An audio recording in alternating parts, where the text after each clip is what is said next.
തുളസി sir ഒരു ഇൻ്റർവ്യൂവിൽ അല്ല മാതൃഭൂമിയുടെ ഒരു ലിറ്ററേച്ചർ ഫെസ്റ്റിവലിൽ പറഞ്ഞു പൃഥ്വിരാജ് എന്ന് പറയുന്ന ആക്ടറുടെ കണ്ണുകളിൽ എപ്പോഴും ഒരു തിളക്കം ഉണ്ടാവും.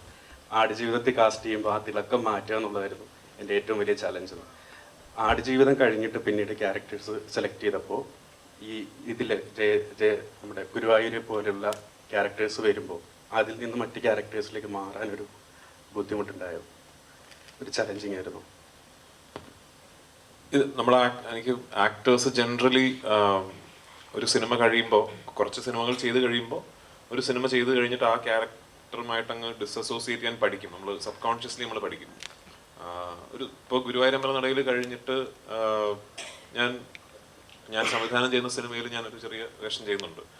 അപ്പോൾ എനിക്ക് ആനന്ദൻ ആ സമയത്തുള്ള കാര്യങ്ങളൊക്കെ എൻ്റെ മനസ്സിൽ സബ് കോൺഷ്യസ്ലി ഒരു എഫേർട്ട് എടുക്കാതെ തന്നെ അത് പോകും.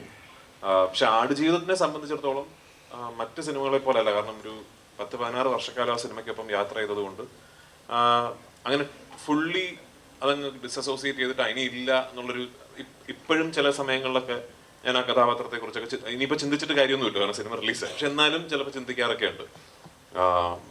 എങ്ങനെ മറ്റൊരു ക്യാരക്ടറിലേക്ക് പോകുന്നു എന്ന് ചോദിച്ചാൽ, നമ്മൾ ആ പുതിയ കഥാപാത്രത്തിലേക്കും പുതിയ തിരക്കഥയിലേക്കും അടുത്ത സംവിധായകന്റെ വിഷനിലേക്കും പൂർണ്ണമായി നമ്മൾ ആസ് എൻ ആക്ടർ സബ്മിറ്റ് ചെയ്യുക, അതിലേക്ക് സറണ്ടർ ചെയ്യുക എന്നുള്ളതാണ്.